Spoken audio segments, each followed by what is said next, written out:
Fala galera bonita da internet, eu sou o Vitor BJ, esse é o vlog da Escola Sabatina Jovem que você conhece e recomenda para todo mundo que desfila ali na sua timeline, não é mesmo?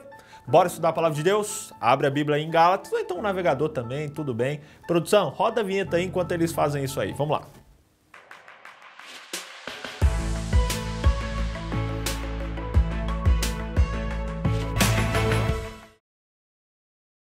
Como a gente tem visto, Paulo não tinha meias verdades. Ele jogava a verdade na cara e não passava a mão na cabeça de ninguém. Também pudera, né? Uma parte considerável da igreja de Gálatas estava perseguindo o cara sem necessidade. Ficavam provocando, alfinetando, pressionando Paulo o tempo todo. Haja nervos. Paulo nem por isso precisou pecar. Você, no lugar de Paulo, conseguiria falar as verdades, argumentar, enfrentar as críticas sem baixar o nível e partir para a agressão propriamente dita? Mas você tá brava? Não, querida, não tô brava. A questão é o Tadinha, seguinte, tá não é chateada. tadinha. A linguagem forte de Paulo deixa bem claro a paixão que ele tinha pela igreja. Ele só queria garantir o bem-estar da menina dos olhos dele, que era a igreja que ele tinha fundado.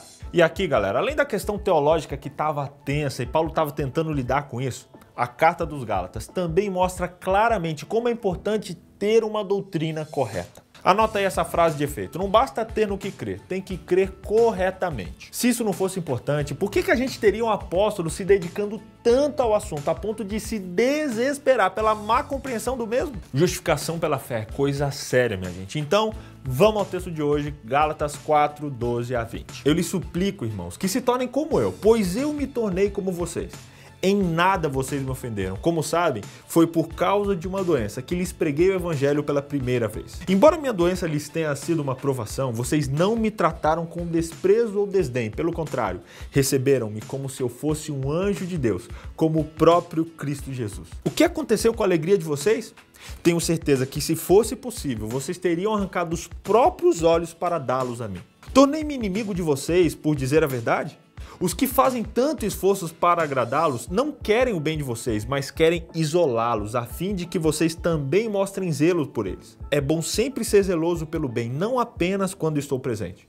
Meus filhos, novamente estou sofrendo as dores de parto por sua causa, para que Cristo seja formado em vocês. Eu gostaria de estar com vocês agora e mudar o meu tom de voz, pois estou perplexo quanto a vocês.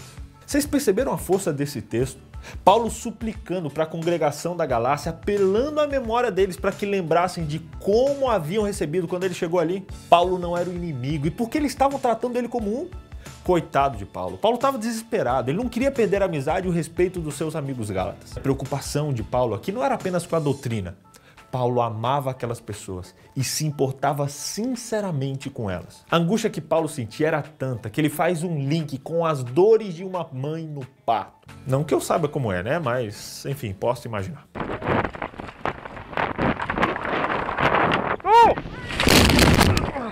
Paulo pensava que o esforço em parir aquela nova comunidade havia sido suficiente. Mas agora ele estava surpreso, tendo novamente que sofrer para manter aquela igreja segura espiritualmente. Paulo estava patinando para fazer aquilo dar certo. O que faltava para a galera dos Gálatas era conversão genuína. Era, sabe, empenho em mudar, em ser transformado, em recomeçar. Era uma questão de renascimento. Uau! A verdade é que Paulo foi um pioneiro naquilo que a gente chama de contextualização. Ele se esforçava para comunicar o evangelho de um jeito compreensível no contexto das pessoas que ele estava tentando alcançar. A gente tem muito que aprender com Paulo, porque essa é uma necessidade constante, falar para o público X na linguagem X e não na Y ou na Z. Deu para entender? Essa tática não era novidade, tem nada de nova. 1 Coríntios 9, verso 19, nos dá uma ideia de como Paulo fazia isso. Porque, embora livre de todos, fiz-me escravo de todos, para ganhar o maior número possível de pessoas. Tornei-me judeu para com os judeus, a fim de ganhar os judeus. Para os que estão debaixo da lei, tornei-me como se estivesse sujeito à lei, para alcançar os que estão debaixo da lei. Para os que estão sem lei, me tornei como um sem lei, a fim de ganhar aqueles que não têm a lei. Para os fracos, tornei-me fraco, a fim de ganhar os fracos. Tornei-me tudo para com todos, para de alguma forma salvar alguns. Faço isso por causa do evangelho, para ser coparticipante dele. Pelo que a gente vê, Paulo fazia de tudo para se assimilar com as pessoas, menos pecar. Havia limites, ele se aproximava muito, não se poupava nos esforços, parece até que isso escravizava ele, mas ele não se fazia de fato um sem lei, porque ele vivia sob a lei de Cristo. Ou seja, contextualização tem limites, beleza? Beleza! Mas voltando a Paulo e os Gálatas, nem sempre os tempos foram de tretas, de mágoas. Houve dias melhores. Aparentemente, a princípio Paulo não tinha intenções de ir para a Galácia pregar, mas em alguma viagem, algum tipo de doença que não sabemos qual, fez ele parar por ali. Tipo um desvio de rota. E ali, buscando a recuperação, ele ficou de boa mais tempo que o esperado. Paulo foi muito bem tratado ali. Os Gálatas tinham o coração aquecido pela descoberta do Evangelho. Mesmo em um tempo que toda doença era tida como um castigo de Deus, eles acolheram Paulo e trataram ele com carinho. A gente precisa dessa hospitalidade em nossas igrejas. Amor, carinho, atenção, totalmente desinteressados. E com isso em mente, galera, para encerrar as nossas reflexões de hoje sobre a conturbada relação de Paulo com os Gálatas, eu quero meditar com você na frase dele no verso 16.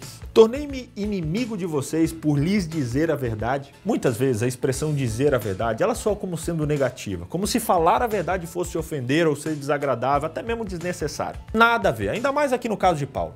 As preocupações de Paulo, seu modo de advertir, inclusive pesadamente, só mostram o cuidado e zelo que ele tinha com os próprios irmãos da Galácia. Bora resumir essa semana então? Primeiro, precisamos amar a nossa igreja e a nossa comunidade, assim como Paulo amava os Gálatas. Segundo, precisamos sempre contextualizar a nossa mensagem, é claro, sem ferir os princípios.